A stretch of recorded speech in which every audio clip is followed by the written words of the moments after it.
말을 잘하는 사람이 성공한다고 믿으시나요? 2500년 전 인류 역사상 가장 영향력 있는 학파를 만든 사람은 정반대로 생각했습니다. 그는 제자들에게 5년간 침묵을 명령했습니다. 5일도 아니고 5개월도 아닙니다. 1825일 동안 단 한마디도 하지 말라고 요구한 겁니다. 말하는 법을 가르친 게 아니라 말하지 않는 법을 가르친 겁니다. 그의 이름은 피타고라스. 우리가 학교에서 배운 직각 삼각형 공식의 창시자이자 수학이라는 학문 자체를 탄생시킨 천재입니다.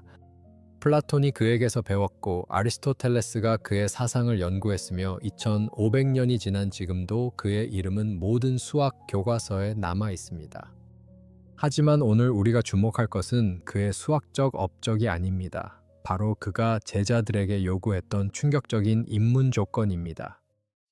피타고라스 학파는 이 침묵 수련을 에켐위티아라고 불렀습니다. 그리스어로 말을 삼가는 것이라는 뜻입니다. 하지만 이것은 단순히 입을 다무는 행위가 아니었습니다. 외부로 새어나가는 에너지를 내부로 결집시키는 정교한 정신훈련이었습니다. 상상해 보세요. 어두운 방에 수십 명의 제자들이 앉아 있습니다. 앞에는 두꺼운 커튼이 드리워져 있고 그 뒤에서 목소리만 들려옵니다. 아무도 말하지 않습니다. 아무도 질문하지 않습니다. 오직 듣기만 합니다. 1825일 동안 이것이 서양 철학과 수학의 시작점이었습니다. 미친 짓처럼 들리시나요? 그런데 여기서 한번 생각해 보시기 바랍니다. 회의 시간에 발언을 하고 나면 이상하게 지칠 때가 있습니다. 친구와 수다를 떨고 나면 오히려 공허해질 때가 있습니다. SNS에 글을 올리고 나면 불안해질 때가 있습니다. 왜 그럴까요? 우리는 너무 많이 말하고 있기 때문입니다. 그리고 그 말들의 상당 부분은 우리 자신조차 깊이 믿지 않는 말들입니다. 관계를 위해, 체면을 위해 침묵이 불편해서 우리는 쉬지 않고 말을 만들어냅니다. 그리고 그 말들이 에너지를 밖으로 흩어지게 만듭니다. 피타고라스는 2500년 전에 이 문제를 직감했습니다. 그래서 그는 제자들에게 말을 금지한 겁니다. 그것은 벌이 아니었습니다. 에너지를 안으로 모으는 훈련이었습니다. 자, 피타고라스의 뇌 속으로 한번 들어가 볼까요? 우리의 뇌에는 흥미로운 기능이 있습니다. 아무것도 하지 않을 때 오히려 더 활발하게 움직이는 영역이 있습니다. 신경과학자들은 이것을 디폴트 모드 네트워크라고 부릅니다. 쉽게 말하면 뇌 안에서 24시간 켜져 있는 라디오입니다. 끄는 법을 몰라서 문제인 거죠. 이 라디오는 무슨 방송을 할까요? 과거와 미래입니다. 어제 있었던 일을 반복 재생하고 내일 있을 일을 미리 걱정합니다. 3년 전에 했던 실수가 갑자기 떠오르고 다음 주 발표가 벌써부터 불안합니다. 뇌는 쉬지 않고 과거를 반추하고 미래를 걱정하며 끊임없이 잡음을 만들어냅니다. 문제는 이 잡음의 대부분이 부정적이라는 겁니다. 불안, 우울, 만성 피로의 원인 중 하나가 바로 이 멈추지 않는 내면의 라디오입니다. 피타고라스는 이 라디오를 끄는 법을 알고 있었습니다. 그의 방법은 단순했습니다.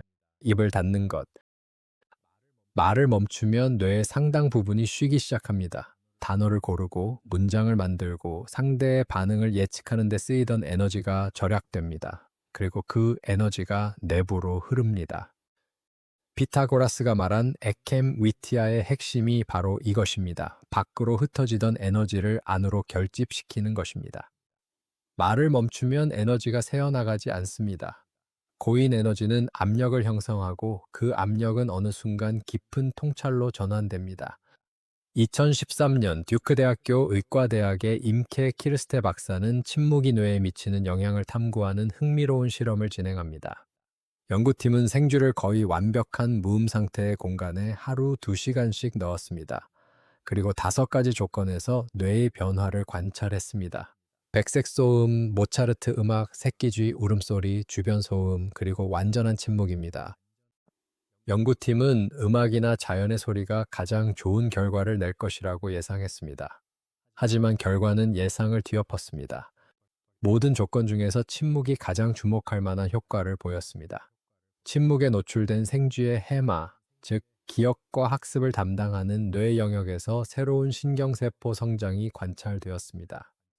물론 이것은 생쥐를 대상으로 한 실험이고 인간에게 동일하게 적용된다고 단정할 수는 없습니다. 하지만 이 연구가 시사하는 바는 생각해 볼 만합니다. 침묵은 단순히 소리가 없는 상태가 아니라 뇌가 적극적으로 반응하는 특수한 환경일 수 있다는 것입니다. 피타고라스는 실험실도 MRI도 신경과학 논문도 없이 경험과 관찰만으로 이것을 알고 있었던 셈입니다. 여기서도 한 가지 질문이 생깁니다. 피타고라스는 왜 하필 5년이라는 시간을 요구했을까요? 1년도 아니고 10년도 아니고 정확히 5년. 여기에는 그가 발견한 어떤 원리가 있습니다. 현대 신경과학은 뇌의 신경 가소성에 대해 많은 것을 밝혀냈습니다. 새로운 습관이 자동화되기까지는 평균 66일이 걸린다는 연구가 있습니다.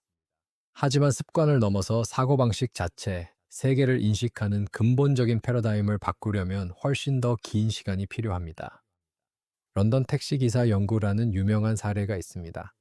런던의 복잡한 거리를 외우기 위해 평균 3년에서 4년간 훈련하는 택시 기사들의 뇌를 스캔했더니 공간 기억을 담당하는 해마의 후방부가 일반인보다 컸습니다. 수년간의 집중적 훈련이 뇌의 구조 자체를 변화시킨 겁니다. 피타고라스의 5년도 이와 같은 원리로 이해할 수 있습니다. 단순히 침묵하는 습관을 들이는 게 아니라 침묵이 존재 방식 자체가 되는 수준까지 도달하는 것. 1825일은 그 깊이에 이르기 위한 시간이었을 겁니다. 피타고라스 학파의 수련 과정을 더 자세히 들여다보면 이것이 얼마나 체계적인 훈련이었는지 알 수 있습니다. 입문자들은 아쿠스마티코이라고 불렸습니다. 그리스어로 청자, 듣는 사람이라는 뜻입니다. 이들은 오직 듣기만 했습니다. 필기도 금지였습니다. 스승의 말을 받아 적는 대신 온전히 기억해야 했습니다. 5년간의 에켐 위티아를 통과한 후에야 비로소 마테마티코이, 즉 배움의 자격이 있는 자로 승격되었습니다. 왜 필기마저 금지했을까요? 플라톤이 피타고라스 학파의 영향을 받아 대화편을 쓸 때 그는 소크라테스의 입을 빌려 이렇게 말합니다. 글쓰기는 기억을 약화시킨다. 정보를 외부에 저장하는 순간 뇌는 그것을 기억할 필요성을 덜 느낍니다. 외부 저장소에 의존하는 뇌는 내부 역량을 키울 기회를 잃습니다. 이것은 현대에도 확인되는 현상입니다. 스마트폰에 모든 것을 저장하면서 우리는 전화번호를 외우지 않게 되었습니다. 내비게이션에 의존하면서 길을 기억하지 않게 되었습니다. 편리함의 대가로 우리는 뇌의 어떤 능력을 덜 사용하고 있는 겁니다. 피타고라스의 제자들은 모든 것을 머릿속에 새겨야 했습니다. 그래서 그들의 기억력과 집중력은 우리가 상상하기 어려운 수준에 도달했을 겁니다. 자, 그렇다면 이 이야기는 어떻게 끝났을까요? 피타고라스는 만년의 비극적 최후를 맞습니다. 그가 세운 공동체는 정치적 박해를 받아 불에 탔고 많은 제자들이 희생되었습니다. 기록에 따르면 그 혼란 속에서도 피타고라스는 자신의 원칙을 지켰다고 합니다. 그가 평생 수련한 침묵은 단순한 기술이 아니었습니다. 그것은 세상이 무너져도 흔들리지 않는 내면의 축이었습니다.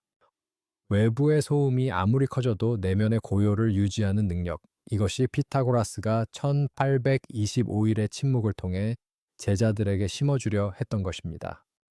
그리고 5년의 침묵을 마친 제자들이 마침내 입을 열었을 때 그들의 말 한마디는 세상을 바꾸는 무게를 가졌습니다. 존재감은 입에서 나오는 것이 아닙니다. 침묵의 깊이에서 뿜어져 나오는 것입니다. 자, 그렇다면 현대를 사는 우리에게 피타고라스의 에켐 위티아는 어떻게 적용될 수 있을까요? 물론 직장을 그만두고 5년간 은둔 생활을 할 수는 없습니다. 하지만 피타고라스의 원리를 현대적으로 축소 적용할 수 있는 방법이 있습니다. 첫 번째는 아침 침묵 블록입니다. 일어나자마자 스마트폰을 확인하는 습관이 있으시다면 이것부터 바꿔보시기 바랍니다. 기상 후 최소 30분, 가능하다면 1시간은 어떤 정보도 입력하지 않습니다. 음악도, 뉴스도, 메시지 확인도 없이 샤워하고 옷을 입고 아침을 먹는 동안 오직 침묵만 유지합니다. 테슬라는 매일 아침 산책하며 침묵 속에서 발명 아이디어를 구상했습니다. 다윈은 정원을 거닐며 진화론의 퍼즐을 맞췄습니다.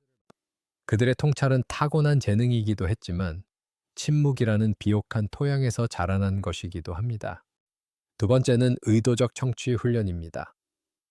피타고라스의 제자들은 커튼 뒤에서 들려오는 스승의 목소리에만 집중해야 했습니다. 시각적 정보 없이 오직 소리에만 몰입하게 한 겁니다.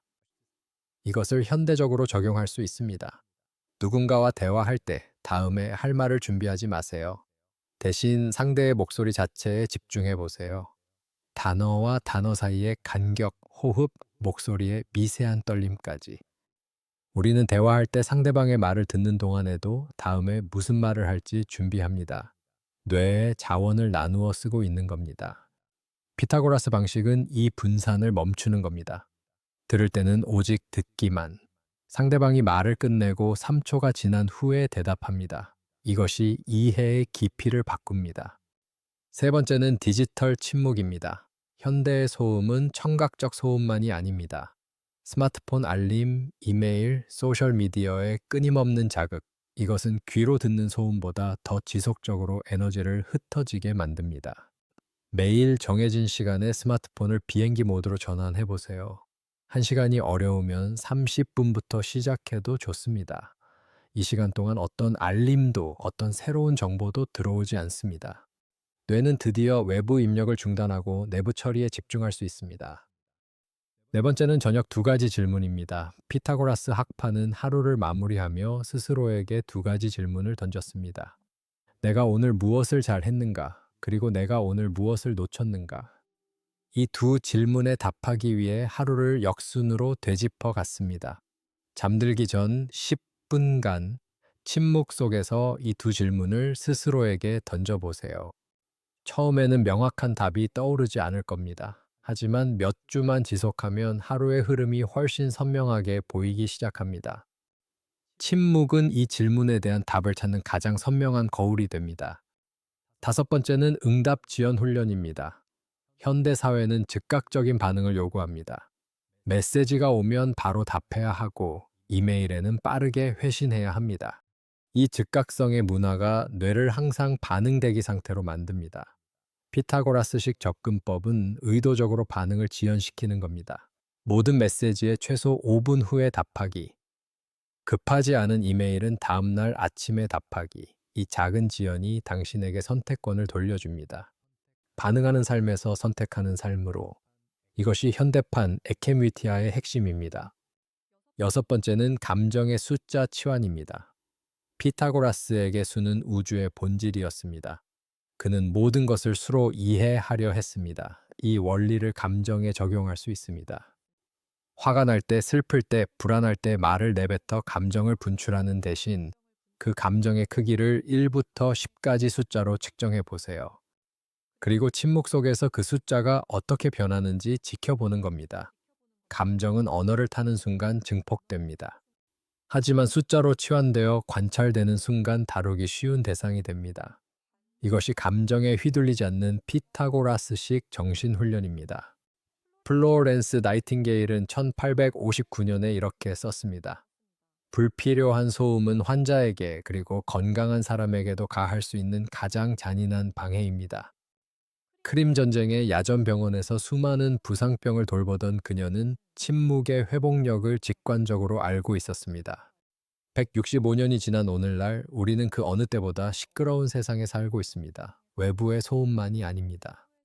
스마트폰이 만들어내는 정보의 홍수, 소셜미디어가 요구하는 끊임없는 반응, 그리고 그 모든 것이 우리 내면에 만들어내는 정신적 소음.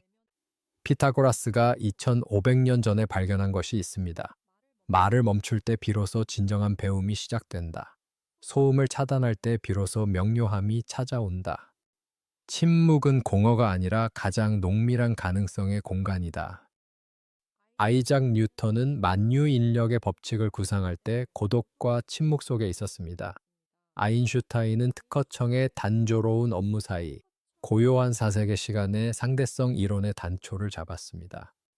역사적 발견의 순간은 놀라울 정도로 자주 침묵 속에서 일어났습니다. 그것은 우연이 아닙니다.